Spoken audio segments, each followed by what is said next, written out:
Hello, welcome back to the M2 Podcast. I'm your host, MadMikeWillEatU. My co-host right here is KyleHeath. This is the show where we cover gaming industry-related news of the last week. This week, we're going to be covering a little bit of U.S. tariffs. Kind of a big deal. There was a bunch of elections that happened this past week. Not election, sorry. What's it called? Inauguration went through. So some new policies with tariffs that might impact, well, games. It's all kind of like rumored potential stuff right now. Then we're going to talk about Nintendo Switch 2. Then we're going to talk about Xbox Game Direct that happened this week, Thursday, actually. So we're going to cover that. But before we go into it, Kyle, how you been, dude? I've been good, playing some I actually got a decent amount done game wise this week. Oh, tell me. Last week. Remember Dead Island 2? Played that game like forever ago. It turns out, so I went back and finished it, but it was funny because I only had like maybe 30 minutes left when I last played. And like I got off thinking like, all right, maybe I have a couple hours left, but I'll just get back to it. It was like months ago, but I finally, when I got back to it, I realized, oh, I'm like right at the end. So I did like the final like boss, and then I was like, oh, okay, that's the game. So I don't know. The only thing left really is to go back, I guess, and do like side content maybe. But that's something I may or may not get to eventually. I kind of just marked it complete in my list of games. So yeah, played some of that. That's pretty good. I think I talked about Indiana Jones last time, I think. Finishing that game. Yeah, you did. Yeah, how's that going? About that. And yeah, so played some of that. I did play some Marvel Rivals. Probably Oh, yeah. I hop back on. I actually think I saw you online. Was it last night? Maybe the night before? Yeah, I saw you like very briefly. I think it was the past 2 nights I was playing. Nice. But yeah, dude, I was enjoying that playing. I was like I said, I think the last time we talked about it, I talked about playing Punisher and like really enjoying that. Mm-hmm. So played some more Punisher. If sometimes I do healer, I'll play some Luna. Kind of switch it up a little bit. That's also a fun character. So those are kind Luna's of the two. Pretty solid. She's a really great healer. Yeah, those are the two I've been kind of switching between. If I do healer or damage or whatever, dude. That's kind of been the two things there. But yeah, I was playing some of that. Gosh, dude, there's one more game, and I literally just blanked out on what it was before we started recording. So, doesn't that always happen, man? Yeah, I may have to consult my list at some point. But yeah, I mean that was kind of the main 2 games I played, and then yeah, outside of that, not too much else. It was kind of just watching some sports, kind of chilling out, doing all that. Nice. So yeah, I think there's really too much else. Yeah. I think I played a little Baldur's Gate, but that's kind of a weekly thing. So I gotta try to get a little bit of time in. That's fair. For that, so I still hadn't played Baldur's Gate. There's a whole list of games that I should probably check out and play. Yeah. Yeah. Yeah, dude, Baldur's Gate 3 is fun. It's one of those things you have to enjoy. Like especially if you enjoy D&D and kind of those type of stories, you'll really like it. I don't know if you've never played it before. I feel like it may be hard to get into. I don't know. It's still a really good story. So. Yeah, that's fine though. I mean, yeah, it's definitely time commitments. Most games are now, which is kind of a bummer. I did see a few on the Xbox Direct or whatever that actually wasn't all that time consuming, or at least one of the games where it's mostly story driven, where you can just put it down, take a break, come back like a couple of weeks later, and fall right back into it, which is pretty cool. But for me right now, I've been playing nothing but Marvel Rivals. I'm sure you've just been seeing my status on Discord, just Marvel Rivals the whole time. Got some friends playing too. We got a guy on Xbox. He's joining in with us. He plays predominantly healer. He knows he's not very good, but that's okay. We're having a good time. Yeah, it's been a lot of fun. That's been a game that's kind of consumed me most recently. But in terms of like just watching stuff, I haven't watched any sports at all in weeks. Nice. I haven't watched any NFL playoff games. Very rarely am I watching hockey. I watch all the Everton matches, of course, but the main thing that I've been watching, man, and it's gotten me inspired is this show called like Living Off the Grid. Have you heard of it? No, I think I've heard you mention it in like a group chat, but well, I don't know if it's living. It might be building off the grid. It's on HBO. There's a couple other ones that are like, I think it might be on Netflix. There's different spin-offs, but the premise is they just build a house off the grid. So with like they use well water, they have a septic tank or like a disposable compost or and like solar power and stuff like that, or satellites for internet and TV. And I'm on one right now of this guy like way up in New Brunswick, Canada, and he's building like a 4,000 square foot luxury house. And I'm just like, dude, if I had like, I don't know what the price tag was, but it was a bunch, and it was like, this actually looks really sick, really cool. He had like 5 or 6 bedrooms or something like that, a whole game room, and like, yo, land center, let's go. Yeah, Uh, that's crazy. Oh, yeah, yeah, but that's basically what I've been going on about lately in terms of gaming and tech. Pretty cool. yeah, it's good stuff, man. It's good stuff. Mhm. No, I just certainly a few things this past week. Right after last episode, literally right after last episode, got some crazy news that we talk about later with the Switch. I know you were teasing about it. I wasn't sure. I don't know. I feel like we may not. It'd probably be like another month at least till we hear anything, and then sure enough, it Yeah, was not. So yeah, no, came right on out. yeah, dude, yeah. I don't know. We got some cool stuff to talk about. So shall we just get into it, Mike? Do we Yeah, let's have get any? into it. This one's mostly like speculation though, because nothing's gone through yet. But Yeah, rumors are that it should go in the beginning of the month. But I'll let you talk about it. yeah. Tell us what's going on. That's not bad. I pulled this from Tech Radar. I saw this. I thought it was interesting because it kind of goes back to the pricing of video games, and he even talk about it too. I know the big kind of thing going on right now in terms of the price of gaming in general. Price of games is the potential of like what's gonna be the next game that like increases the price of games.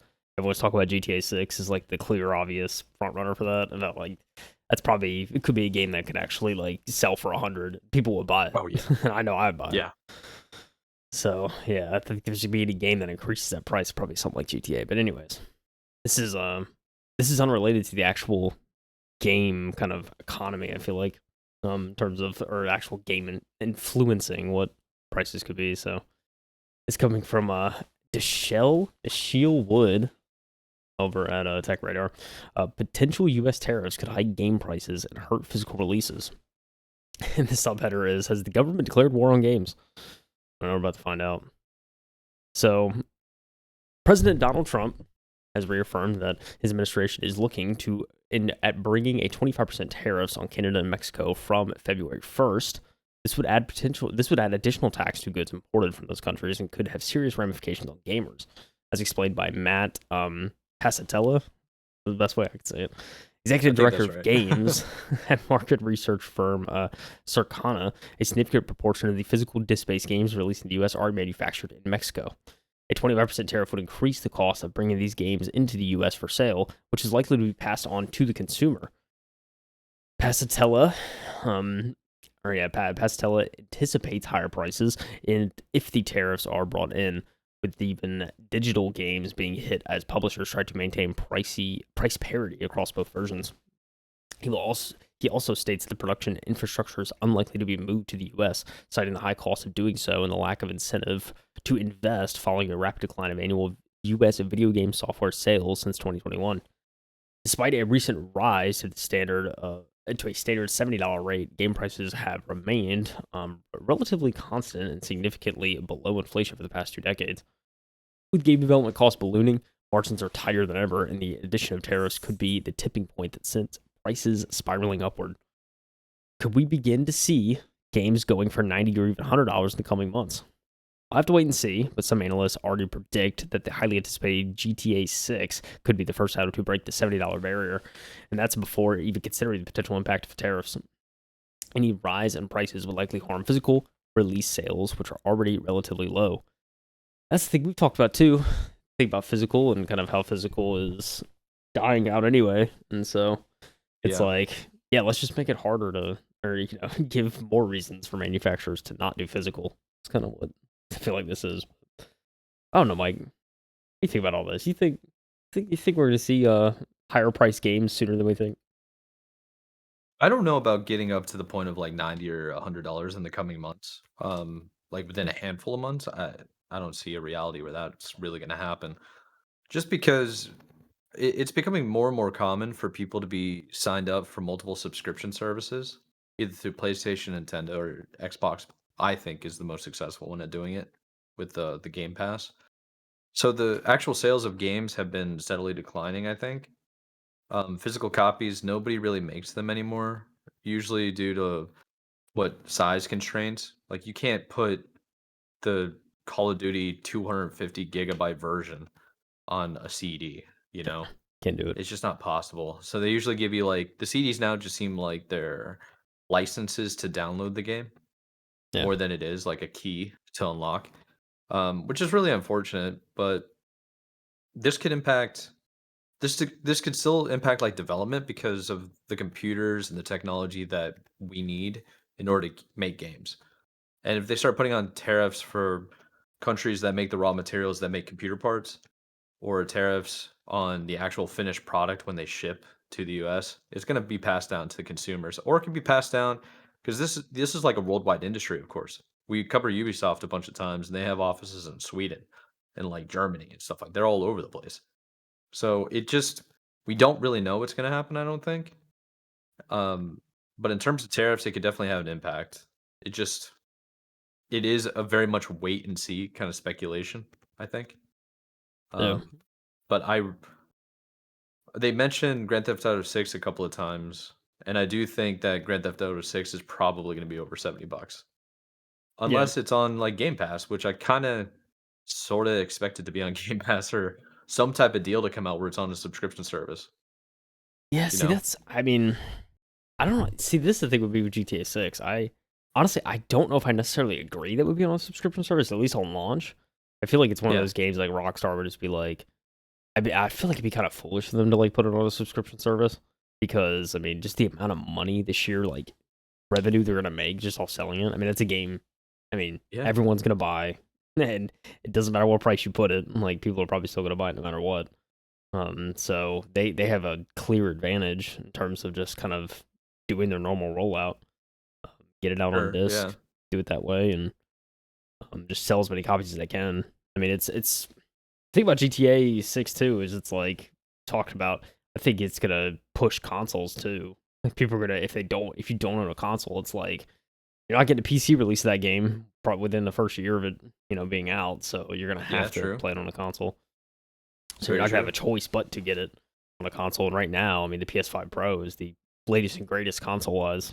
Until yeah, Xbox releases something, they do. So, yeah, I mean, that's one of those things. You may see a rise in the amount of PS5 Pros that are being sold, and so it'll be interesting true, to see kind of how that impacts it.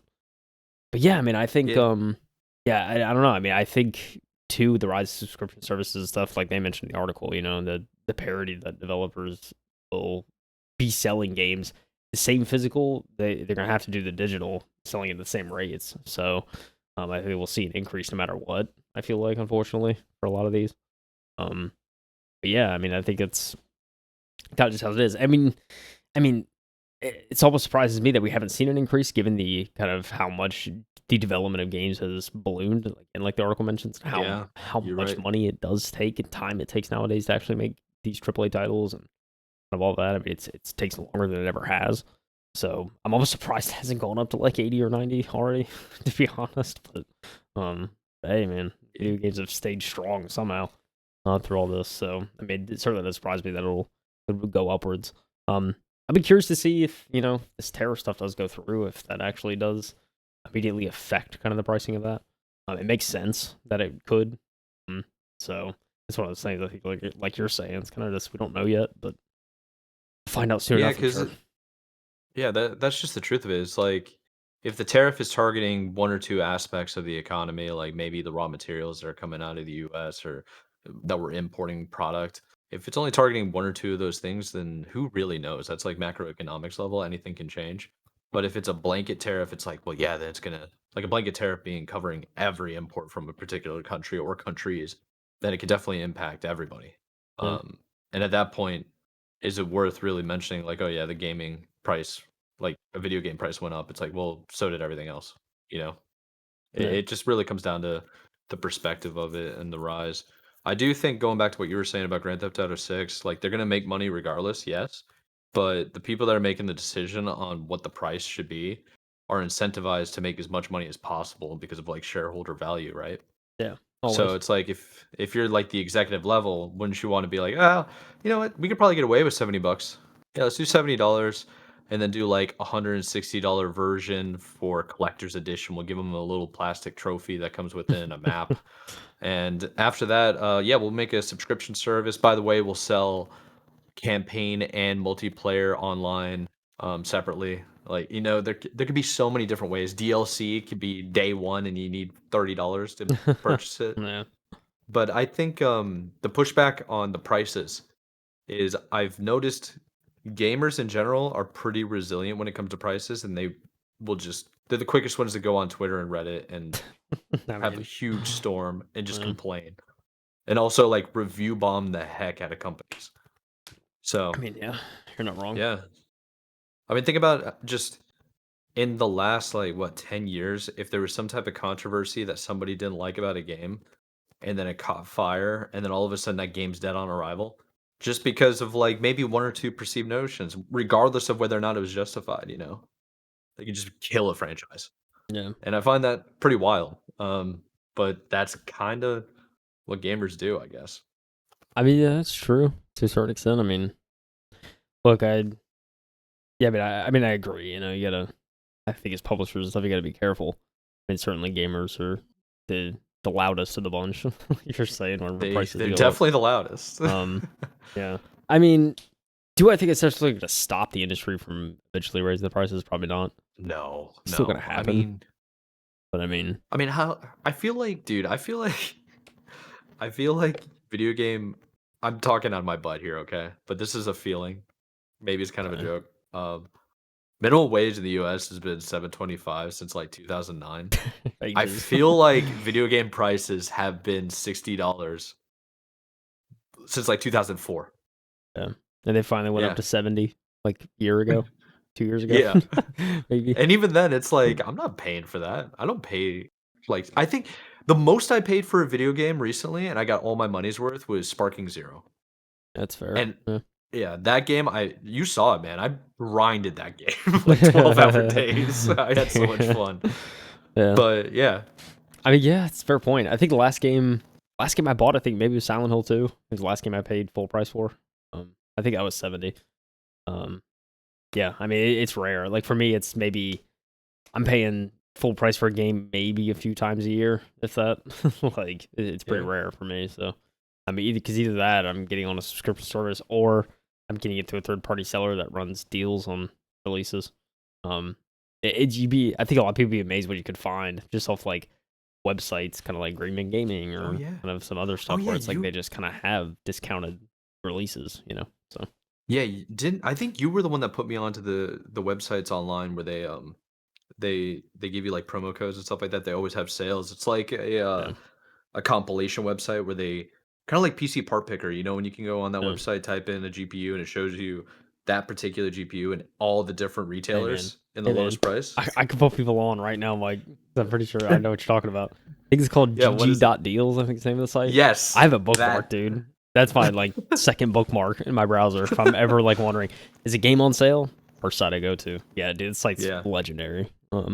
I recommend that to anyone because it tells you Perfect. all the mainstream retailers, but also tells you all the CD key sites. So if you're trying to go the shady route, then you can do that as well. Hey, But open free market, even if it's sketchy. yeah. But I mean, no, that site's great.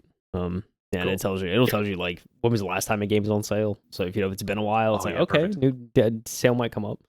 But yeah, I mean, like I was looking at games today and kind of just seeing because like trying to build up my backlog a little bit more for the for kind of this going into spring and everything. And I saw like Rockstar's having a sale right now on Steam, so it's like a lot of the Rockstar games are on sale. Oh yeah. Thought about getting Red Dead 2. I still haven't played Red Dead 2 or even the first one, so Yeah. Red neither Dead have 2's I, on and sale for I think like $15 right now or something like that. And then the first game I think is on sale for like 50 since it's a newer sort of PC release. oh, perfect. But yeah, those games are on sale right now, so I don't know. It's something I was considering maybe getting some of that while it's on sale. But also like Witcher 3, I don't think I've actually like bought the game yet, and it goes on sale so much, so I'm probably just like next time it's on sale, like just go ahead and get it. Oh yeah. I think the physical copy of Witcher 3, I'm pretty sure over here on my bookshelf. That's like on behind the camera. Yeah, Witcher 3 is a fantastic game. You should check it out. Yeah, dude, I've built out the backlog, man. And Yeah, that's the problem, man. The backlog for video games is insane right now for me. dude, yeah. Um, Dude, I saw a meme on Twitter that I sent in the group chat like I don't know a week ago or something like that. It's the meme of the guy that's like wearing the boxing gloves. And he's like all right, I'm ready to fight my whatever. Yes. And he says I'm ready to fight my backlog. And then it like pans to him. He's sitting on the bench drinking water. Dang, backlog on hands. It's like bro, every time I try to go to my backlog, dude, I'm just like oh I can barely get through it. It's brutal. Yeah, I gotta really focus up and finish what I've already started first before I really dive into it. But I think that's gonna be my goal. You know what's really funny is I know people that do like a book a month is their goal for New Oh Year's yeah. resolution. Yeah. Mine, I think, just now is gonna be a video game a month. Yeah. It's a I good think goal. that's gonna be my goal. It's a good goal. Yeah. I probably It's want. it's That's not probably as something easy as similar. what people think. I mean, Yeah. dude, we could both probably do that. Just every Honestly. month talk about the game we're playing. For the month. Honestly, It'd be a why don't good, we start that? I it'd think we it'd be a should. good thing to do. Yeah, I'm down. Yeah. Hey, dude, I got nothing else to do. All right. Dude, I got. There's new games on the horizon. February, you already know that's my Avowed month. I'm playing Avowed. Yeah, it is. Um, Oh, you're one of locked that. in. Yeah, I Yeah. can't wait, dude. Mike, I'm so into it. They have like a 5-day early pre-order for like $20 on Game Pass. You bought the. No, I you might. bought the Not pre-order? yet. Not yet. Oh, not okay. yet. I was Listen, like, dude, I might. it's I for don't everything know. we've talked about. You're becoming the very thing you sought to destroy. Look, I did it with Starfield. Not necessarily saying I Yeah, well, regret that, but well, I mean, I felt like you enjoyed it. You just thought it Yeah. was. I there think was more to I be mean desired. overall I enjoy Starfield. I think what Yeah. I in the moment I think there was some rose-colored glasses going on in terms of like how good the game actually was until I like after I beat it kind of went back and like saw other opinion and then like people started pointing out like okay Yeah, this I remember you stuff saying here that. and there's a little ridiculous and so I noticed that. I mean I still enjoyed the game but it's one of those things. Bethesda's definitely got some work to do on their game development department so there's no doubt about that. But yeah. Yeah, that's true. Yeah, But man. at the same time, they got all the artists. I'll tell you that. All Yeah. their games look good. That's the thing, man. The good old Avowed's coming out of Obsidian. Like that. I like Yep. them people at Obsidian. They make some good games. So So do I. uh, I'm sure it's gonna be good. man. I gotta believe, right? We need a good Obsidian game to come out. Yeah. We need one of the Dude, old heads to come out bro, of the woodwork. it's absolutely crazy too. Before we even move on here, Obsidian, they're making Avowed, and also they're trying to release Outer Worlds 2 this year. So it's kind of crazy they're release their targets. It is kind of this crazy. year. I It's never wild. really. Maybe that's why they delayed Avowed in the first place. Because Outer Worlds 2 looks phenomenal. They were very excited about that. Yeah. They seem to be doing a little bit more promotion for that. Maybe because it's a sequel, I Yeah. don't know. There's got to be some type of game direction there going on. But, yeah. It's kind of wild. I thought about that too. Like when I was like seeing their upcoming releases, I was like, yeah, they're releasing 2 significant games this year, so they have yeah. teams working like crazy over there. So yeah, man, dude, I'm excited for it. That's gonna be a game for February for sure. But dude, I mean, I like the idea. Just pick a game, try at least to beat one game, finish one game each Yes. month. I think it's a good goal. So Yeah, which is going to be difficult for me because I've been predominantly playing multiplayer games, and now that's going to take over my soul. yeah, I mean, So- Marvel Rivals. That's This like guy's gone. I Guy's gone, pretty dude. much am. Yeah, let's speed up the pod, man. I got to get to Marvel Rivals after this. all right. Listen, we just missed this, like I mentioned, and you can kick us off, Mike. I know you Yeah. probably have more opinions on this. Yeah, my clown self over here is basically I think we started recording, or right before we started recording last week. I was like, you know what's going to happen tomorrow? They're going to release like Switch 2 announcement.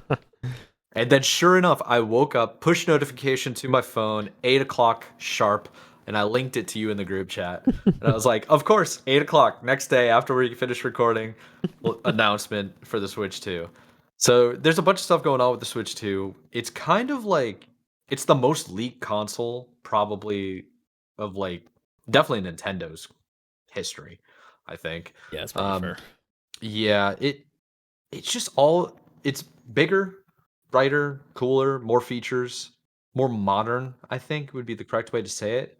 There's a bunch of different theories going on about different features on it. For instance, some people are thinking that the Joy-Con you can actually use as a mouse. Oh like, yeah, like yeah, a I've seen mouse that. way, because it was like Because there's there's some like cool looks like there's stuff going on. sensors on the bottom or something. Yeah. Yeah. Couple of important things to mention is one is coming out in 2025 for sure. 2, backwards compatibility. If you have an original like Switch game, the hard copy, you can play that as well. Like the cartridge still works on the Yep. Switch 2, Same which slot, is baby. so it's like awesome, so awesome. Mm. But one of the things I did, I went over here to Polygon, and I know pretty much all the major video game publishers, not publishers, journalists will go over here and start talking about basically everything we know. So pretty much what we know is about everything you're going to expect. So Nintendo basically announced this Nintendo Switch 2 in a short video focusing on the hardware. As previously reported, it's another hybrid home handheld console with the detachable Joy-Con controllers. So everything you're kind of used to. It's fully backwards compatible with Switch games, including cartridge games. It's bigger. There's a mysterious new button, a new USB-C port on the top, which is awesome because let me tell you, when you're trying to dock the dang thing, I rather have the cord on top a lot of the times. I like that feature. And the video does not exactly squash fan theories that you can use the Joy Cons like a mouse. So that's one of the Yeah. theories. There's like little areas on the Joy-Con where they think an infrared sensor can be like a mouse has, and you can use that as a mouse, which would be pretty sick. Nintendo did not give a firm release date or price for the Switch 2, but it did say the console will be released in 2025 and that more will be revealed in April in a Nintendo Direct and in Switch 2 experience events around the world. So we need to keep an eye out in April, which is only a handful of months away, Yeah. for Nintendo Direct and apparently this Switch 2 experience event. Yeah, so scrolling through this article that I found on Polygon, I will link everything in the description below. You can check it out. We got tiny URLs for everybody so your little feed doesn't get like destroyed. But basically, in the announcement video, Nintendo confirmed it would release the Switch 2 in 2025, but it refrained from giving a more precise release date than that at the stage.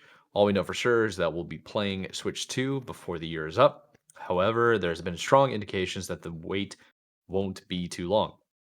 Last year, Nikkei, which is a news article, Nikkei, probably Nikkei, report is a Japanese publication, by the way.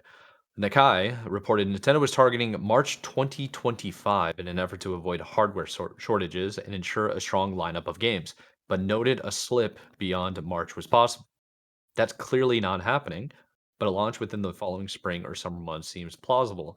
Nintendo unveiled the Switch in October 2016 and debuted it to the press and players in January 2017, and then it released it in March of 2017. So, kind of the theory here is if the same timeline follows, I'll just read it. So, if Nintendo follows the same timeline for Switch 2, which, given the April timing of Nintendo Direct and Switch 2 experience events all spring, it seems to be, they're looking at about a June 2025 release. So, potentially the summer, which would be freaking awesome for the new Switch 2 experience. We don't really know the price. The Switch originally launched at $300, which is kind of crazy cheap for what you get out of it. That's Now wild. that Yeah. you think about it, you know what I mean? Because all the other consoles is like the freaking new PS5 Pro that you mentioned in the last segment. It's like almost 700 or eight, something nine like hundred that. dollars. Yeah, It's yeah, like- it's crazy money. The Xbox Series X is at least like kind of affordable, but you're still dishing out $500, yeah, and half a that's rack, dude. Still yeah, dishing it out. that's no joke, man. In this economy, no joke. Saying So Switch 2, half a rack, calling yeah, it. exactly. So a couple of things to mention here. In this environment, Nintendo will have a figure. We'll have to figure out how to package more advanced tech while keeping the price reasonable. So the Switch 2 is unlikely to be priced any lower than $350. The current cost of an OLED Switch model. So, and then $400 seems like the safe bet, and the price of $400 is actually the same as a Steam Deck. Believe it or not, a base Steam Deck. Gotcha, yeah. Any more than this, Nintendo will face uncomfortable comparisons to the new wave of PC handhelds. So it's a good point here that they make. The Steam Deck OLED is $550. The Asus ROG Ally is $500. So if they go any higher than about $400, then they're going to be in direct competition with those other handhelds. If I remember correctly, isn't the Lenovo Go in that price range too? Think so, yeah. I The, want to say it's like 3 or 4 or something like that. yeah. The big thing with those is like they have features of I guess expandability. and it all comes down to like either RAM, maybe a little bit beefier processor, but Right. the real kicker is the storage and the speed of the storage. Yeah. And that seems to be the thing with tablets as well. It's just what it is. Small form factor, can't really work on that much. Couple of things to announce here. So, what games will Switch 2 have? You're looking at Mario Kart 9. We don't know if that's actually what it's going to be called, by the way, just in general. The other one is a new 3D Super Mario. Then you have Metroid Prime 4 and Pokemon Legends Z to A or Z to A. It's the latest Pokemon title. So, looks like cross gen as well. A lot of these I would assume is going to be cross gen for the new one. There's also going to be Yeah. third party games like Final Fantasy VII Rebirth, Assassin's Creed Mirage and Shadows, Metal Gear Solid Delta, Microsoft Flight Simulator 2024. Apparently, I don't know for sure. Halo Master Chief Collection. That Oh could be yeah, pretty has been crazy. rumored. Yeah. Yeah. Yep. And then Red Dead Redemption 2. So at right now, we're kind of in the bit of a like I don't know speculation feature of what this thing is actually it's going to be like. We don't really know how much power it's going to have. I don't know about you. Have you ever played Fortnite on a Switch and compared it with Fortnite on a console like Xbox? I've not tried Fortnite on a Switch, but it does not sound Yeah. fun. It's a different experience, I'll tell you that. Okay. Okay, It that's fair. feels like going from PC where I basically will play Rocket Racing on Fortnite. That's like the main thing I would play. I'm kind of over the whole battle royale stuff. Yeah. So I'll have like 300 plus FPS. I'm zooming around. I'll go over to console. Okay, like 60, like 120. You know, it fluctuates because console's console. And then I'm over here playing on the Switch. It's like 30. I'm like, bro, 30, and my internet's trash because it's Wi-Fi. It's oh, it's Uh, tough. yeah, Yeah, it's yeah, but rough, dude. this is cool. Um, yeah, the other cool thing to just kind of mention with Switch in general, their docking system is becoming more and more popular around other established manufacturers, where you can add more features to it. And I thought that was really cool to see. A good example of this is Avermedia came out with something like it's more geared towards the Steam Deck, but it's a docking system that can also be used for the Switch, and it has a built-in capture card as well. So it's perfect for like content creators that are on the go and they just like they have to plug this little deck into their laptop so they can record, but they can also use the deck to plug into the hotel TV. You know, kind of Yeah, cool. that's pretty cool. Yeah.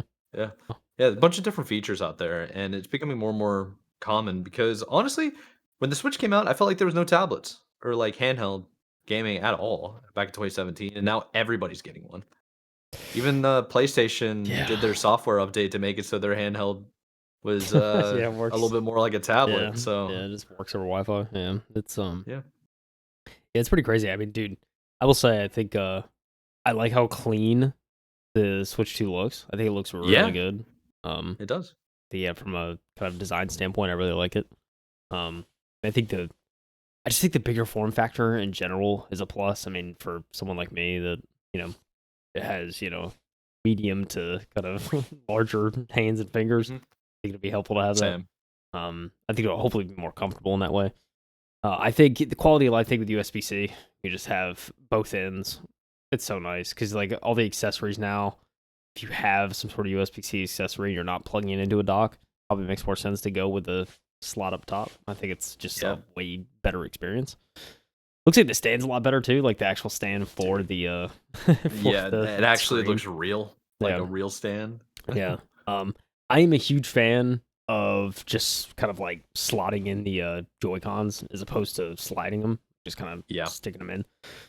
I think that's just, I think it's gonna be way better, probably more secure, and just like I don't know. The sliding thing was cool, but I feel like sometimes it's like you would slide the controller in or it wouldn't seat right, and you'd have trouble trying to set it. At least I don't know. I yep, did.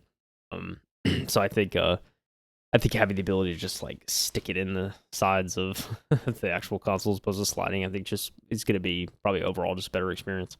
Um, yeah. I I agree with you. love the incorporation of the colors too. I'll be curious to see kind of how they because it seems like the blue and kind of I don't know, I was gonna say beige, the blue and like the pinkish. I don't know. I can't Yeah, think of the color name, but I really like the don't ask me. I'm subtlety. colorblind. I like the subtlety in the joysticks of just seeing the color. And then obviously the interior is kind of like hidden color. It's very kind of I like the hidden. I don't know. It's almost like a hidden. kind of design almost. I like that. Yeah, I yeah, think it's pretty like cool. an accent, I think is what they call it. Like where Yeah. it's not over like it doesn't grab your attention crazy, but it's a nice little Yeah. like touch, you know? Yeah, for sure. I don't know. I like kind of the subtlety of the color. I mean, I will Yeah. say, I mean, as someone who really enjoys like colorful things, I mean, I liked kind of I could appreciate the old Joy Cons of seeing like getting like the different sort of like neon Joy Cons that are maybe like off Oh yeah. colors. That was always cool. Like seeing the the Halloween purple and orange or like the blue and yellow. That was probably my favorite was the blue and yellow, but kind of just seeing that was always cool. But I think kind of the more subtle approach here just looks good, man. I think the bigger screen too to compete with some of these other devices is going to be huge. So, um, Yeah, I think that's going to be a big selling point for a lot of people if they don't already have a Switch. I think the other thing, if they can have features like the Hall effect joysticks and mhm, allowing people to get those by default from the manufacturer itself, that'd be very nice. Because I think I've seen more people becoming aware of Hall effect joysticks and Joy Cons and stuff like that after several manufacturers were like, "Why did we get rid of this in the first place?" Kind of deal. no, Um, the stick drift with the Joy Cons when they first came out was awful. yeah, it's some of the Um, worst. So, yes, I mean that's just kind of like what all. I mean, it was always bad in my opinion. It was also bad in N64 days. Ever since they got these little joysticks, they were always trash. yeah, But what I've noticed is like there are little branches and companies popping out being like, "Yeah, we have direct replacements for this. Just open it up, unplug it, put this one in, you're good to go." yeah, And yeah. yeah, it's like Mm, that's the switch. That's all you need to do. And yeah, apparently it was. So I'm hoping that Nintendo wised up to that. They seem to be more engaged with like third party markets than I would probably like, just because they shut everybody down. um, yeah, so hopefully they add the features that the third party market had. It has been reported that it will have Hall effect joysticks. yeah. So I mean, yeah, I it would isn't hope so. confirmed in the video. I mean, I That's would the hope thing. so, right? I mean, I mean Yeah. that's my hope, right? Is that we are Yep. utilizing that technology because you'd be dumb to Yep. not to right now. So it just Exactly. Everybody's using it I mean, yeah, pretty because much. it gets rid of the drift, man. Like, if you could have a joystick Yeah. where you don't have to worry about drift, like, come on, dude, Well, you'd here's be the dumb thing, not to man. use it. Here's the thing. You'd be more likely to go buy a new one if it didn't have a Hall effect because it's gonna break, you know? I mean, And yeah, these are like IP and like intellectual property to attach to the console. dude, So listen, yeah, I don't know, man. like, I'm don't make just me saying. hate Nintendo, all right? I'm already I'm not. annoyed. I'm not. I'm already annoyed with the Where's the fact, meme? Just all these emulators getting shot down. I'm just saying, like, yeah, it's it's crazy. tough. Let's not talk about the negatives. Let's just talk about the new features, the possible new games could be very cool. Yeah, Halo showing up on Nintendo would be wild to see. I never thought I would dude. see I that. mean, in the trailer here, we see a possible 24-player Mario Kart. Is that what I'm saying? Dude, Like, dude, the internet went crazy when they saw that. 24 the players, 24 slots. Like, is that real? oh yeah. Like, it's crazy. The other feature I want is I understand it's a handheld and the idea is it should be wireless or localized. Um like playing. But dude, give me an Ethernet cable, please. Like give me an Ethernet port so I can have direct hardwire connection and not have to deal with lag when I'm playing online. Yeah, But that's not really a priority for Nintendo. They don't really yeah. care about that kind of Just stuff. put it in the So dock, man, please. I think Um, some docks actually have it now. I know the one I was talking about, the AverMedia one does, but whether or yeah, not it actually use it for connectivity, I don't know. I haven't researched that far. But yeah. I yeah, don't know dude, either. It's pretty that's the interesting one thing I stuff, wanted to dude. talk about. Yeah, dude, I saw the memes too when you see the Joy-Con skating like a mouse. Yeah. Everyone made the stick Mhm. drift memes like, "Oh, Joy-Con's already drifting." Oh god, that's what I saw. So there's a lot of funny little memes coming out about that. But dude, I'm excited for April 2nd. To see more about it Same. and I hear all Dude, the I features. honestly, out of all the directs that we see, the indie directs, the Sony directs, this whatever, Ubisoft direct, all the ones that UB Play or whatever the heck you play events, all of this like manufacturer slash developer conferences, the one I look forward to the most, unironically, is Nintendo. Yeah, I just big Nintendo fan. Love it. yeah. Yeah, I just love the dock too, the clean curve. The dock, it's kind of nice Oh little. yeah. Get rid of those Yeah, hard edges, man. It's yeah, dude. 2025. Yeah, Curve it. read them. What was it called? Fillets in the 3D, 3D Yeah, model or dude. whatever. Oh my gosh, I don't know. Were we friends when I was ranting about that in voice chat? Thanks. In voice chat, I don't know. I just remember in Yeah. text chat. Oh, text chat, it drives me insane, dude. It's like it's what architect. Oh, I remember. I was complaining about fillets in Halo 5. Yeah, the way they design the Halo 5 maps. maps. Yeah, they refused to have hard angles. So they're like, oh, it's like a Yeah. bunch of designers got there and they learned the fillet command and they're like, oh, we're gonna just do it with all of it. For those of you that That's so don't know funny. what a fillet command is, I'll give you the rundown. When you're doing computer-aided design, um, you basically draw a true like at some point you'll draw like two lines together, an X and a Y, and they'll connect into a corner, like a 90 degree, it could be 70 degree or whatever. You can use the fillet command to make it rounded. And that's called like a radius bend. And you use fillet. That's what it's called. Yeah. Fillet. And brother, oh my gosh. It was everywhere in Halo 5. Every stinking map. You throw the grenade, it bounce off like 7 different walls because Yeah. nothing's straight. Never go the right way you No want hard it to. edges. Crazy. No hard edges, no predictability. Oh, it's a skill gap. Okay. It's a skill gap for them to draw a straight line, bro. Oh my gosh. Oh man. That's my rant for the episode. Let's move on. Unless you got something to add. Man, I'm excited to hear more. Really, at this point, I think it looks Yeah, it's a clean. teaser. I think. I mean, one more thing too. I think it's interesting that Nintendo decided on Nintendo Switch 2. No crazy name, just like put a 2 on it. I'm kind of disappointed, to be honest. Yeah, I mean, there's some people who are like, oh, I really like that. They didn't go crazy. They just said 2, which I mean, you know, I kind of wanted them to go crazy, yeah. I like mean, a little bit. I like that creativity on Nintendo between consoles, but I mean, it makes sense. They're just, I guess, making a better Switch, right? So Yeah. it kind of makes sense. But Let me ask you this: if you were to create a Nintendo console, what would you name it? on the If you had spot, to like on the spot, on the spot, uh, that's pretty on difficult. the You'd have to like. that's hard to make a Nintendo console name on the spot. I don't know. I mean, So the Wii like was think about it, created they're not that GameCube. original, right? They Yeah. go like Nintendo, Super Nintendo, N64. Then they had the Wii, which is kind of Yeah. weird, and then the Wii U. GameCube. What else am Yeah, GameCube. What else am I missing? Game Switch? Boy. Oh yeah, the other hand. The Game handhelds. Boy, Game Advance, Game Boy DS. Advance.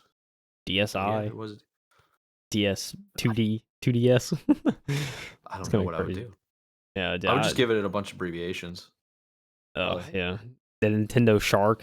Something like crazy, like an animal or That'd be something. That'd be kind of sick, dude. The Nintendo Fin. There you go, and it's like shaped like a Yeah, triangle. Nintendo Eel, Yeah. Nintendo Starfish. just Nintendo insert fish name. So funny. Nintendo Sea Urchin. It's like what? Yeah, I don't know. Yeah, Something like that'd be funny. I don't know. Maybe one day we should come up with a tier list for like the worst like console names. Yeah, like Yeah. what would be the worst? Some of the worst names. I mean, yeah, dude. Nintendo would. You could just literally insert like a fish or like a noun after Nintendo, and that would probably be the console. I don't know, man. Yeah. I know. Hey, unequivocally, you know what the number one worst console name is? Hit me with it. Xbox One. By far the worst. Terrible. 720 Yeah, is are you- right there, Mike. You know what I'm saying? Yeah, It's right that's what I'm there.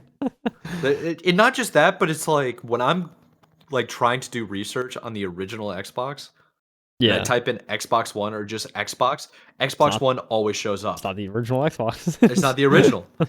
Oh yeah, did you mean the Xbox One or the Xbox One X? I'm like, bro, I'm gonna Did you mean the fire OG everybody at Xbox? Microsoft. Dude, it's crazy. Microsoft's the worst at naming things, by the Yeah, way, and they have one of the dude, coolest names, which is crazy. Before we move on, even just talking about Xbox, and the whole reason they called it the Xbox One was because it's the all-in-one entertainment center. Remember when they were promoting Yes. it? They did that one Yep. show where they unveiled the console and they went full media, no games, and everyone Yep. was like, Yep. What are you doing?" And so, Yep. and they realized real quick, like Phil Spencer was like, "Oh, yeah, we messed up." So they just like Yeah. got rid of the Kinect, went all out on games again, and then they had to revive it. Yeah. But it was like the whole reason they called it the Xbox One because it was all in one entertainment center, and then that was exactly what people did not want. So it's kind of Well- ironic in that way. So I'm a little bit older than you too. They did the same thing with Xbox 360.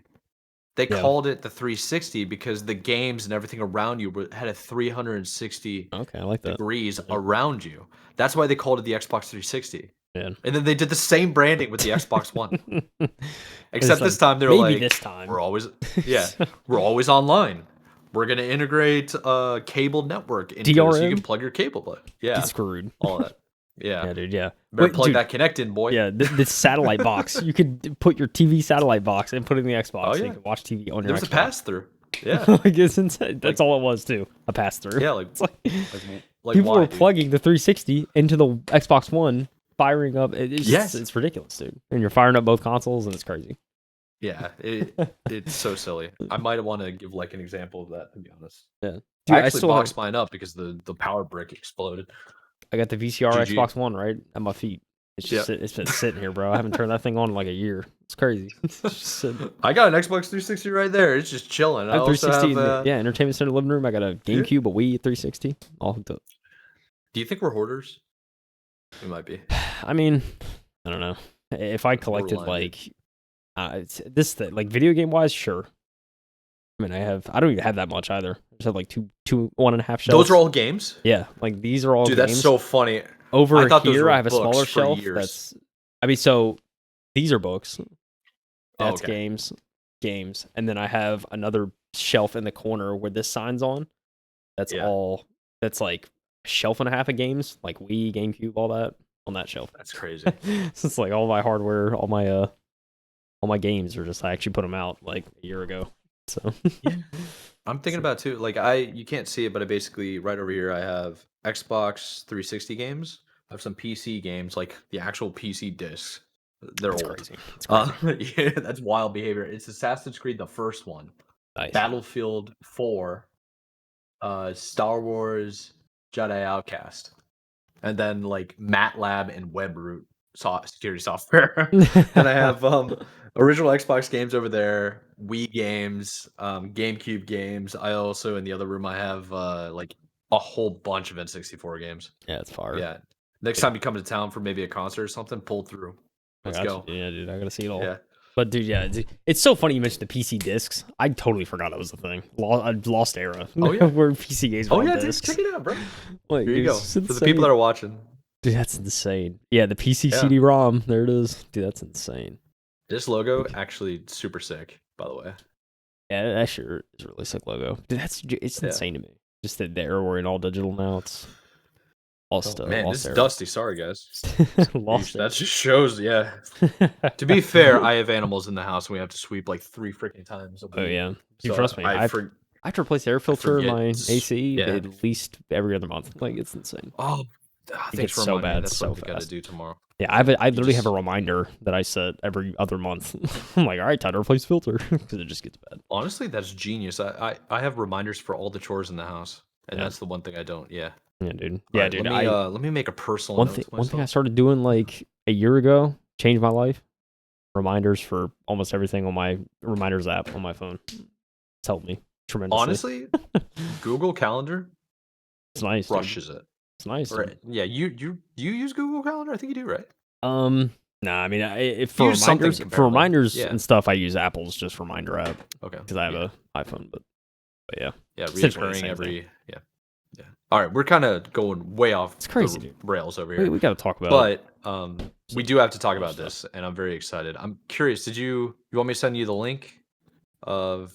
I'll do this. Sorry, you go ahead and start yapping. I'm gonna send you the Hey, link man. that might help I you. was just say, listen. I mean, just speaking on the video itself, it's that time of year. Everybody, Xbox does developer direct, where they bring in. I think last year it was 4 or 5, it may have been 5 studios, but this year it's 4 studios. They kind of just do a direct, from developers to consumers about like what are we working on, and so they pick 4 different Microsoft studios to really kind of hone in and unveil their games. Kind of, if not necessarily unveil. In this case, we did have one where it was actual reveal, but the other 3 were like already known in development and kind of just giving a final Yeah, sure. update, kind of before they ship out. But what's nice about this was, I mean, since it's Xbox, right? They have a note. They had a note at the start that said every single game they were talking about today coming out day and date on Game Pass, day 1 release, cross save, cross progression, cross PC console, which is like it's kind of it's funny flex we hear all the time now from Xbox. Just like, yeah, this is how we do it. So it's cool to see that.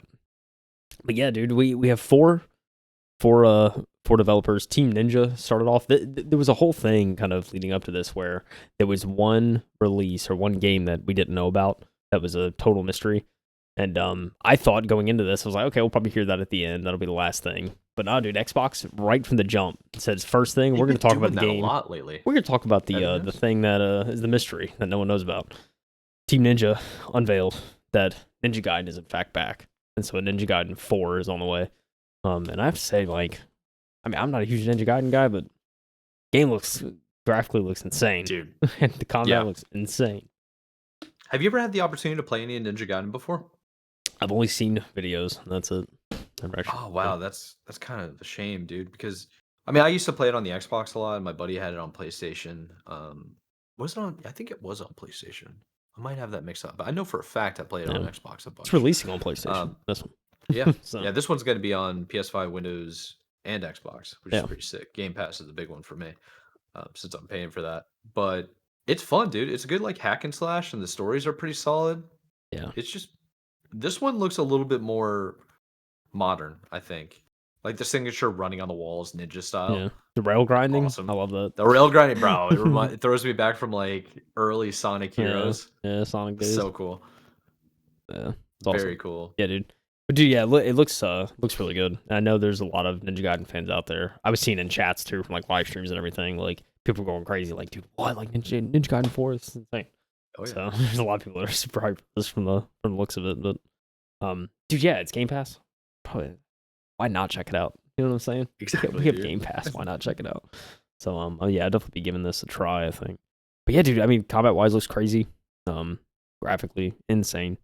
But yeah, I mean, they just go on. I mean, this is they just have a nice kind of sort of like 10, 15 minutes where they go to different people in the studio, from the art director to the, narrative writer, and kind of just, all the key players, and they kind of just talk about the different features, concepts, kind of how they came up with everything.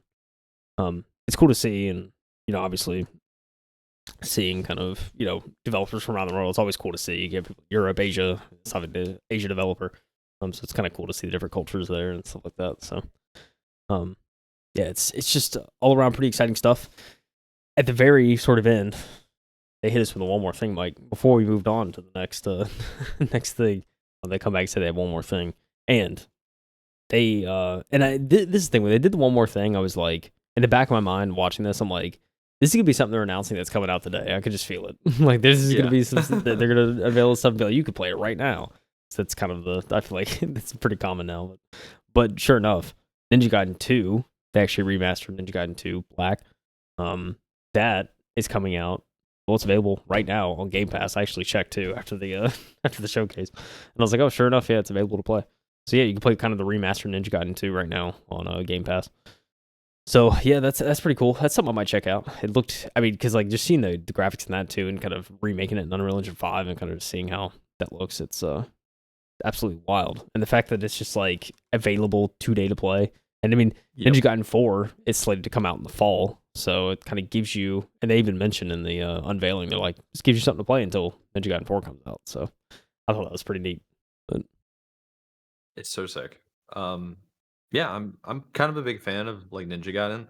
I know a lot of my buddies who, honestly, they're not really even the biggest gamers, but they do love Ninja Gaiden. Maybe it's something that they just grew up with.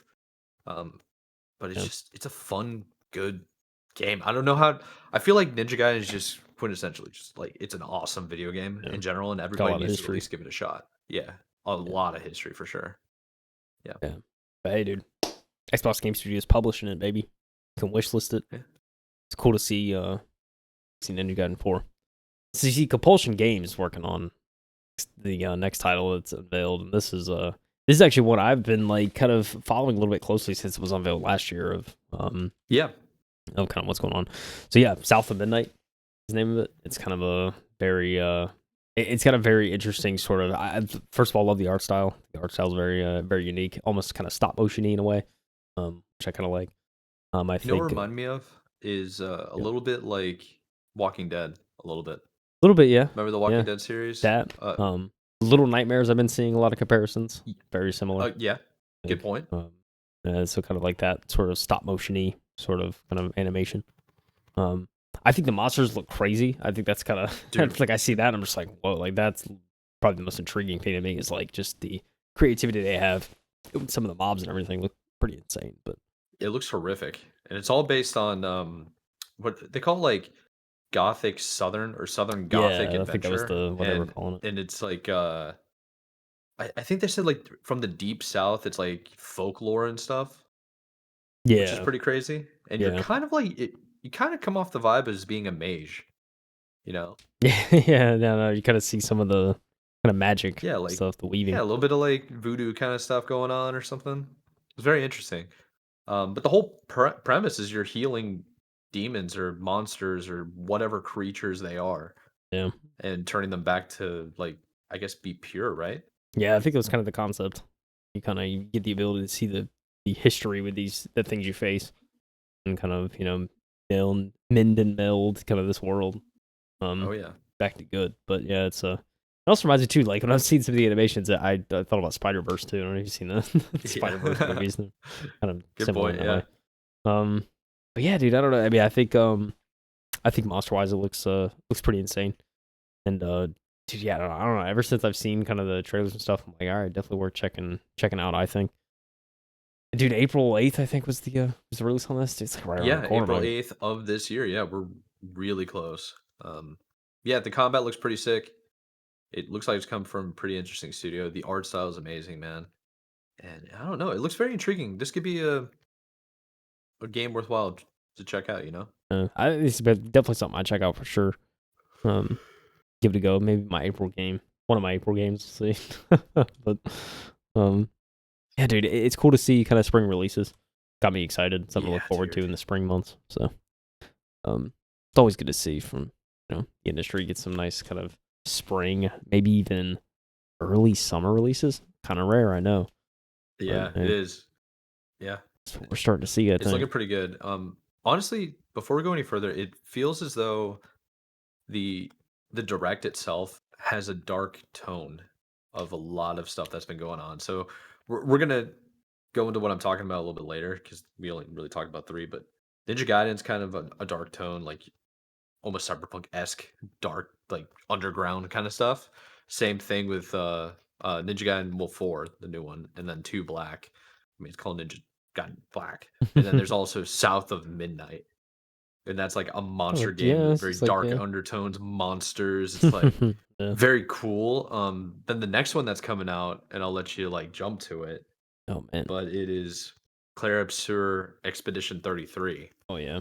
which I've at first I'm just like, what in the world is this? And then you just start seeing it's like, what the heck is going on here? It Yeah. looks really cool. And I don't really know what I'm looking at. What I don't know. Can you explain it to me? Yeah, it's yeah, so essentially it does look like an interesting game. It kind of it almost takes place in like a I always think of like the steampunk-esque like sort Yes. of Yeah. world, kind of that aesthetic. But it's a turn-based combat style game. But they do an interesting kind of twist to it that because originally when I hear turn-based, I'm just like, oh, that's not for me. Like I'm not a huge like Final Fantasy person. I never really got into those games because I didn't really like turn-based combat. Which is kind of ironic because Baldur's Gate 3 is very much like turn based, Oh, but like you're 100%. playing Yeah. with And other people, so you're I don't loving know. that game. And I'm loving that game, so yeah, maybe I'm just kind of maybe I should try the Final Fantasy games, especially like Rebirth and stuff. I've been looking up lists of like 10 out of 10 games you gotta try, or like every gamer should try kind of thing. I've been like looking in those lists, and Final Fantasy 7 seems to always make it, so I think it's something I should probably check out.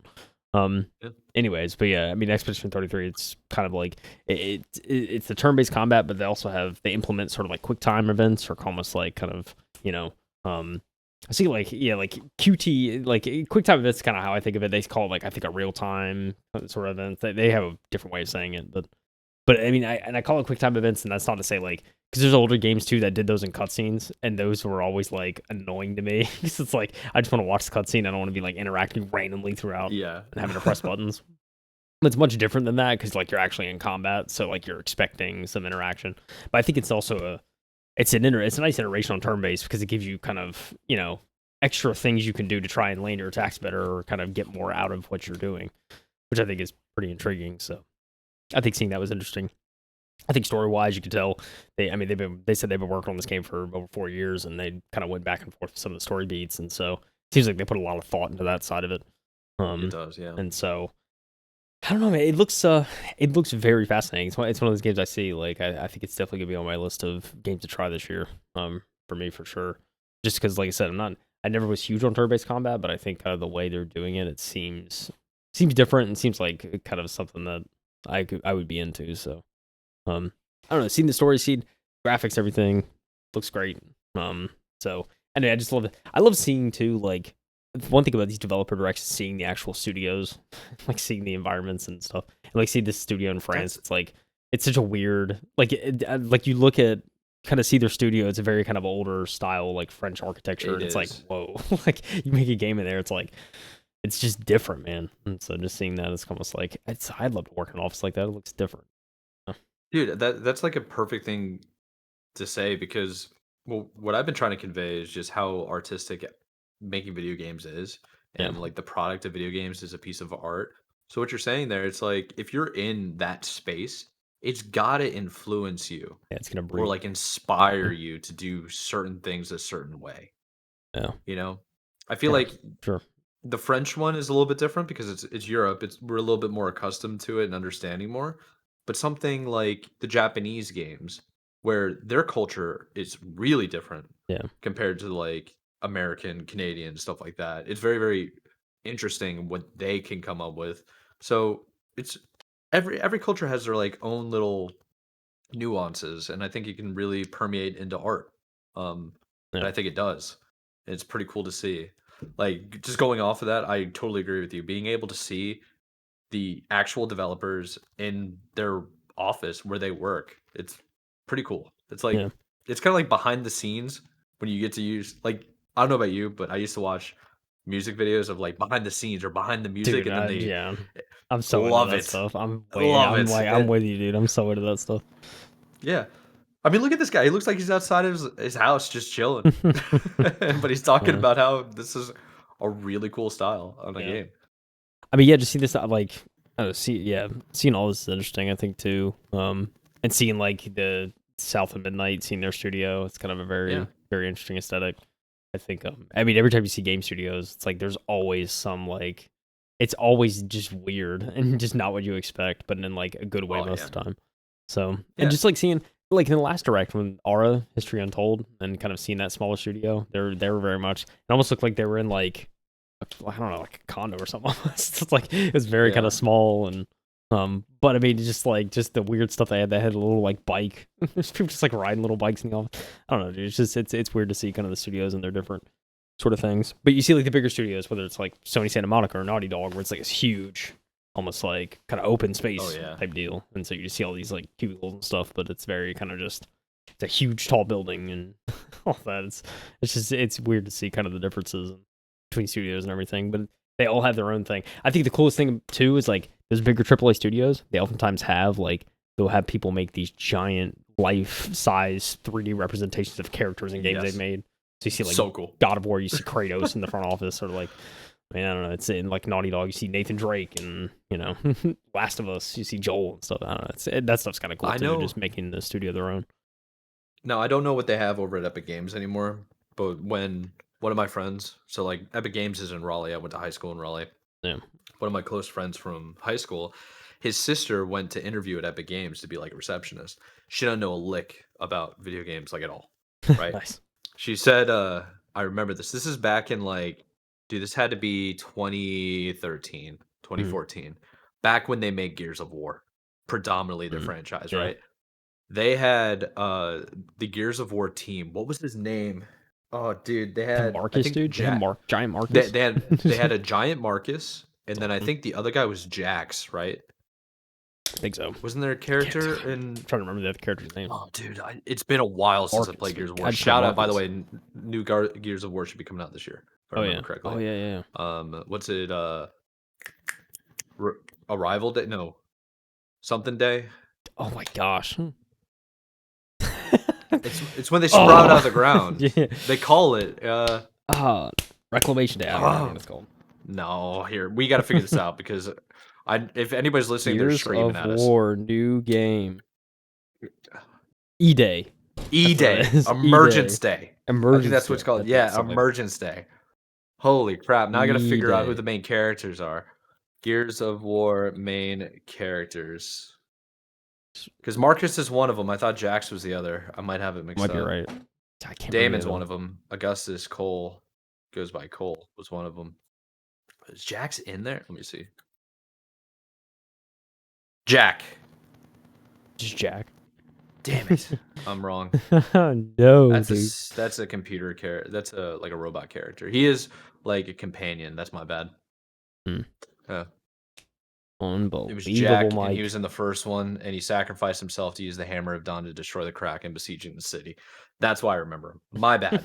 They didn't have Jax; they had a different character. But basically, what I'm saying is back then that culture was very unique because they had like a full life model, and this is before Gears of War, like Epic Games got massive. Yeah. And she did the interview, and she said that the person that interviewed her showed up in cargo shorts, a t-shirt, and flip flops, and Sounds she right. wore like a very professional, super over the top, Yeah. like wedges, like Yeah. almost dress kind of thing. And then they quickly realized they're like, all right, you're not gonna fit in here. Yeah. Oh, dude. The Blizzard Studios is crazy too. Just kind of seeing that, Oh like yeah, seeing the inside of that and kind of that campus. I mean, literally Epic Games and Blizzard. It's yeah, like Activision Blizzard's whole campus, dude. Insane. so Yeah. wild, dude, so wild. Yeah, it's But cool yeah, I to see just that wanted. stuff. But it's cool to see the smaller studios like this working out of a Vatican. It's like it's Yes, very facts. that's what it looks like. Vatican. That's what it looks like, dude. It's insane. Yeah. They're working Yeah. out of temples and churches, bro. I just thought of Vatican too, because Indiana Jones, like, there's a whole section where you're in a Vatican. So Oh yeah. it's like you think about seeing that architecture and stuff. But Real quick though, before we jump too far, I just want to sure. give a couple artistic takes. You see the flying chicken? It Flying looks chicken. like a straight up, maybe like turkey breast, just flying around a headless chicken. Very weird animation. Then they also have this bizarre monster that drops in on your face, right there, Oh no, I know what you're talking about with the chicken thing. Dude, the thing was bro. It weird. weirded me And that out. was the part of the presentation where I was like, they're just having fun at this Yeah. point. Like, what is happening? Well, yeah. I mean, they're trolling, right? Yeah. And pretty much. They're like, yeah, this I thing, by the way, flies to like other places and you can like yeah. give And then it you're like, what artifacts of the? it. You're like, what? Yeah. I can't remember exactly where I was in it, but yeah, I know exactly what you're talking about. Yeah, there's some weird aspects to this game. But hey, I mean, it still looks interesting. I like, dude. I like weird. I like to see things I've never seen before. Oh yeah. I think that's just how I like to handle it. Yep. For sure. Yeah, dude, Yeah, it's but interesting concepts for sure. But dude, the main event, Mike, at least oh tonight, I yeah, know for you. Main I was event. excited. I Yeah. messaged you when I got to this part, and I was like, "Watch this." Yeah. Yeah, What dude, did I no. say to you? I said, "If you do not play Doom Eternal, Yeah, I because will strangle you with it." yeah, because like I just haven't played Doom. But yeah, dude, no, id Software. I mean, I saw id. You know, we see id, and you're like, oh yeah, that's gonna be Doom. Oh yeah. And sure enough, yeah, they a third installment, kind of the successful kind of Doom reboot, is on the way, and they can talk about it. I love it. I feel like I've seen these two guys across a lot of Bethesda stuff over the past Oh few yeah. years because they. I mean, I know it also helped. I think with Indiana Jones and kind of that stuff. I know Machine Games helped with them. I don't know. I think it played a little bit of a part in that, but it's I don't know. You just see these guys are kind of the two main. You got the game director Hugo, and then or the studio head. But yeah, I mean, just seeing this. I mean, when we talk about statues, Mike. I mean, come on, dude, you have a giant Doom guy in the front office. It's like it's insane. But yeah, no, it's seeing this stuff is really cool, and of course they talk about the newest entry, Doom: The Dark Ages, and just kind of seeing. So it is a prequel from what they tell us. And they mentioned like if you haven't played any of the Doom games yet up to this point, probably a good time to start, considering it's not really tied to any of the story or anything. It's kind of before the reboot. So for me, someone like me, I don't know, I just haven't gotten to the Doom games. So I think for me, this is like, all right, I hear that, and I'm just like, this is time to get into it, I think. Yeah, I think it is. That's one of the reasons why I kind of wanted to yell at you. It's like if you played a first person shooter before and you predominantly play them or you enjoy them, you have to play Doom. And I don't care what version of Doom it is, you got to play it. This one in particular, though, might be the best one for people that are new. I Um, think it might be. Like personally, I think Doom Eternal was one of the hardest shooters I've ever played. You saw me having mental breakdowns back yeah. in like 2020 playing that game. But the thing is like Doom Eternal is pretty difficult. There's a lot of things you have to keep track of, a lot of things you have to juggle. The mobility is absolutely insane, and the difficulty of the enemies, these demons, can destroy you like mentally. It's bad. But this one in particular is a little bit more simplified. You're a little bit more level to the ground. You kind of only need to worry about hordes. Yeah. And I feel like this is right up anybody's alley. Like this could be a really good introduction for people that just have never seen or played Doom before. Yeah. It honestly looks more tame than Doom I mean, Eternal yeah. did. The way they talk about it too, like from a movement standpoint, they said it was very akin to the original. Yeah. So it's kind of a lot similar in that way. Um, but yeah, I mean, it's you have a giant like shield saw thing. Dude, I don't know. I'm like Yeah. watching this. I'm seeing like just whenever they like get the music in there and then they start like showing off the monsters. Dude, I got Oh literal yeah. goosebumps watching this. I was like, whoa, like that is. I want to be Well, playing that right now. Like that's insane. dude, here's the thing about Doom, especially Doom Eternal was the monsters that you're seeing right here are predominantly just the mini fights. Yeah. Yeah, these guys are a little bit more difficult to deal with, but as you play the game, you'll be facing these guys like 10 times as many as So, before. dude. So it's not just like the characters are difficult, but it's you're dealing with the horde of just really difficult enemies to eliminate. Yeah. And you also need to deal with when you do face like the actual boss of the level or the enemy, the main like force that you have to destroy. That's when it's insane because you're facing all of these guys that they're showing right now on the screen that are like very difficult to kill, even though it doesn't look like it right now, but they always put it on easy mode for the preview. It's hard, man. Uh, and then they'll cut over and be like, "Oh yeah, this is just us wiping out hordes." But when you play the boss with the hordes, it's so difficult. Yeah. You feel like it'll never end, and I think that's kind of the point. It's like a game where you're fighting the the demons of hell, Yeah. and it's Essentially. like it's not supposed to be easy, and it's also supposed to be gory. So for the people that have been saying for the longest time, like there's not gore in video games anymore, like bro, you have not been playing Doom. Go play Doom. Yeah. No kidding. Hey man, I think there's been no shortage of gore recently, at least from the previews I've seen of games and kind Oh of yeah, how I it's mean coming this back. game, yeah, it's definitely coming back. I mean, it's crazy to see, but Horror and and gore coming back. no, Sorry, I didn't mean to cut you nah. off. You know what's crazy though? I think what could further prove your point about this being more akin to kind of easier, maybe a little bit easier than the last ones, is they added the ability to essentially customize not only kind of like parry speed, but just like overall game speed. Like you can actually Yeah. slow it down and speed it up depending on kind of what difficulty you want there. So, and it gets very kind of it was way more fine tuned than I anticipated it to be about like what you Oh can actually yeah. change. So, I thought that was pretty cool too. yeah, it's cool to see kind of like you can sort of play the game at your own pace kind of thing. They kind of give you options there. So, it'd be fascinating to see how that works, but it could be one of those things like, well, if I feel like the game's too slow, I'll just bump up the speed and then all of a sudden I'm just like flying around. It seriously feels like that at times. You know, one of the first times I explained it to somebody of like the difficulty of Doom, not just the difficulty of eliminating enemies, but the speed in which you have to play sometimes. You know the speedrunner games, like on your flash phone, where you have three paths. It's like a Tomb Runner or whatever Oh it's yeah, called. yeah, Yeah, and you have to like choose which direction you're yeah, going, yeah, and jump. and it gets Yeah, faster and faster and faster. That's like Doom can be sometimes. yeah, Where if you don't do the right thing at the right moment, you're dead, and then yeah, you gotta start over, yeah. and that is killer, Yeah. if you like difficult games. Oh yeah, they show it here. It's called modifiers. So you could Oh, do yeah. modified damage to player, damage to demons, enemy projectile speed, enemy Oh, yeah. enemy aggression, parry window, days duration, game speed, and resource values. I mean, you can customize a decent amount of Dude, stuff. It's kind of we're wild. getting into you can have an entire if they can share these types of things, you could probably have an entire community built around who can do or who can clear out certain levels the quickest based on certain settings, Yeah. Oh yeah. and I think Like that could all be settings pretty cool. maxed. Like Yeah.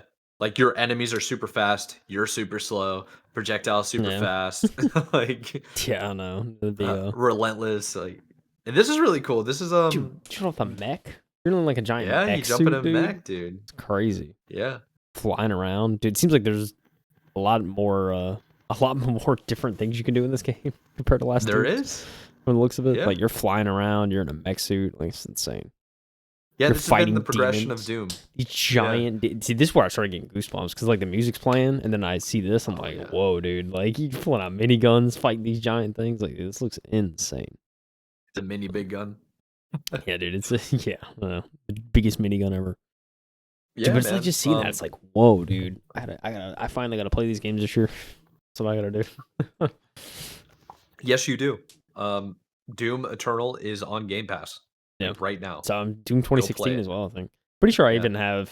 may even have those versions on Steam from like free stuff I've gotten humble over the years. I'm so. sure you do, yeah. And Yeah. honestly, the game plays phenomenally on PC. Yeah, that's what I've And heard. yeah, it's really good. It's really optimized. It's a load of fun. Honestly, just like watching the gameplay right now makes me inspired to go get on it. Yeah, And dude. that's just a good feeling. Yeah. I mean, yeah, it just looks insane. And the fact that I'm just seeing this and I'm like, I can just play this on Game Pass. I don't have to buy it. I'm all Yes, in. dude. like, dude, I'm so all back. in. The fact that I see this and I'm just like, and the fact that I see all these games, it's so cool. I can look at all these games today and just be like, I can jump in at no extra cost than what I'm already paying. Like, I don't have to- Exactly. like And I'm already bought into the service, so I don't have to pay anything extra. I can just play. yeah, and Wild. it's gonna be out in 5 months too. It's May 15th. Yeah. By it's May right around the corner. 15th, all of these games that we just talked about will be out. Yeah. Which is freaking awesome. Yeah. With the exception of very Ninja cool. Gaiden 4. Gotta wait till Yeah. fall on that. But dude, yeah, it's insane. Like I've seen some of these games too, like South of Midnight, Doom. Like Yes. I'm just picturing myself hopping on the console with the 4K TV and just HDR. Dude, I'm Dude, locked in. keep talking dirty. Keep talking dirty. I just see that. I'm like, dude, I cross save and cross progression, so I can switch between PC and TV, and I don't have to. Like, dude, I'm all in. Yeah, dude, I'm just excited. We're talking about the right thing right now. The other thing I'm looking at is I also need to get myself a TV. Mine's busted. I've been talking about for a while, and this might be the game to do it. That 4K HDR, baby. Yeah. Hey, dude, I'll you wait can until get a like decent one. after Cheap. Super Bowl, get that open box. Yeah, there you go, dude. You can get decent ones for not that much. Like, Oh yeah, yeah. I was actually looking into it. I could be swapping in no time and be good to go. yeah, dude. Yeah, that Samsung I got like a little Samsung in there, connects to the xCloud and everything. If I wanted to do that, but yeah, dude, it's like 4K HDR. I think it was like 500-600, not that much. Wasn't bad at all. Compared to what TVs used to be, yeah. Yeah, it's not bad at all. So compared to what 4K used to be, it's crazy. But Yes, sir. yeah, man, seeing something like that, dude. I just see these. I'm like, dude, I can play this on my console, on the TV, any of these games. I'm so ready. It looks so good. Yeah, what do you think of the direct? That's pretty much all that was covered, but like how do you feel? You feel good about it? Dude, yeah, dude. I mean, I always love seeing you and I are suckers for directs, showcases. That's what I'm saying. So That's like, what I'm saying. anytime I see this, I'm just like, I'm all in. But yeah, dude, no, seeing Xbox stuff, the way they do these developer directs, it's only one a year, the cadence right now, which I don't know. That's true, yeah. I don't know if they would ever consider or be able to like ramp that up. My guess is probably not, but it's still good to see. Yeah. Kind of, it's still cool to see that like Xbox is continuing the trend of this after last year, and they're doing it again this year. So it'll be cool. Hopefully, every year we can get a nice direct and see what Xbox is working on, trying to kind of get that single player market, bolstered again. So that's what it looks like. True. Maybe I think the direct for them is because they do it at the beginning of the year, like a lot of companies. Nintendo does theirs like every quarter. Yeah, and I think that might have more to do with how they don't really show up much to the Game Awards. They don't really show up much to Summer Games Fest. That's not really their vibe. What they do is just like every quarter they talk about Nintendo and like new games that came out or new DLC, whatever. But for Xbox and PlayStation, they have their own developers, and their developers make platform or like games that are on multiple platforms. So I don't think it's really their incentive to kind of do multiple directs, Yeah, probably not. because they do show up pretty big for like Summer Games Fest, all the different game awards that go on throughout the entire world for an entire calendar year, Yeah, sure. So, Yeah, I mean, hey, Summer Games Fest. I think last year we got the Gears announcement. I think that was it. I believe that was at Summer Games Fest. yeah. And then we got Sony actually showed up at Game Awards too with so especially Naughty Dog really unveiling their new title, Intergalactic it was. So it's like kind of interesting to see sort of that stuff. Yeah, like even Sony does their own showcases, and granted, those are normally more targeted, kind of more focused, whether it's like kind of the more Japanese published games or stuff like that typically. But yeah, no, it's cool to see Xbox kind of do their own thing. But we also, Summer Games Fest, we're gonna see Xbox titles. Xbox Showcase always happens during Summer Games Fest. That's always that's always the big thing. But I mean, so maybe I shouldn't complain, right? We get the developer direct. It's nice to see kind of 4 games, just focusing on those 4, not like 14 or 24. Well, it's just 4. It's not just the games, is it? They're focusing entirely on the developer. Yeah, they're selling the developer. It's like, you know what I mean? yeah, that's really what it was. Because why else would we see like the behind the scenes, of like individual guys that are like in charge of like their projects, like the team that establishes it, the artists were involved. I thought that was pretty cool. Yeah, very cool to see it like that. I've always said developer directs, when they go to these developers, the production value is always like Apple level. It's insane. Yep. Like it's just really well done. like you got 8K cameras there, and the way they organize it and the production is just like it's top of the industry. So I give Xbox too, I give Xbox credit there. They really make these guys look good. So they certainly do. Yeah, dude. Perfect, man. Always love it, man. Always love it. Perfect. Well, I think that's all we really have for this week's episode, don't we? Yeah, that's all we have. Guess what? Yeah. We're over an hour. Yeah, I know. You called it right before. We yapped a little bit about the tariffs, and then yapped a whole bunch about Nintendo. This is why these 3 to 4 article max, Mike, might be the new limit, dude. Yeah, it might be the limit. 3 to 4. It might be the limit. Yeah. Such a shame. But I think these were really good. I like the idea of going for more quality than quantity at this point. Yeah. But yeah, for anybody curious, we do have links in the description below and timestamps. So if you made it this far, we do this with every single episode. If you're new here, we appreciate you. Like, subscribe, hang out, stuff like that. But yeah, check it out below. Links in the description. Go show appreciation to everything we covered. I had added 2 Polygon links, basically breaking down the YouTube video for the directors, the Nintendo Switch Premiere and also Xbox Direct, Developer Direct is what I was trying to say. So you can actually read more about it and actually see the individual trailers by themselves. So people might enjoy that. Yeah. Bird. Cool. You got anything to add, Kyle? Yeah. Oh, man. Excited for the year. Got a lot of games coming out. A lot of things to look forward to in the spring now, not just the fall. So facts, man. We got 4 hitters from Xbox coming out in 5 months. Yeah, dude. They even actually less than 5 months. It's 4. Yeah. Yeah, dude. They didn't even talk about Avowed. I guess that was last year. Talked about Avowed. It was. Yeah. I mean, hey, well, that's because it got delayed, right? So they're like, let's not talk about it yet. Well, I mean, they don't have to talk about it again because it's literally 3 weeks away. So. Yeah, it's actually very true. Why talk about something that's not going to be? Everybody's going to be playing it by then. Dude, all right, I'm so excited. Let's let the people go. We appreciate you guys for tuning in. This has been the M2 podcast. Everything you need from us is in the description below. I'm your host, MikeWillEatU, and KyleHeath is the other one. He's our other co-host. So we'll catch you in next week's episode. Probably dive into what's coming out in February. I think is probably what we're going to do. Video game releases for February. So we'll see you then. Have a good week, everybody. Keep gaming. See you later. Game, everyone. Bye.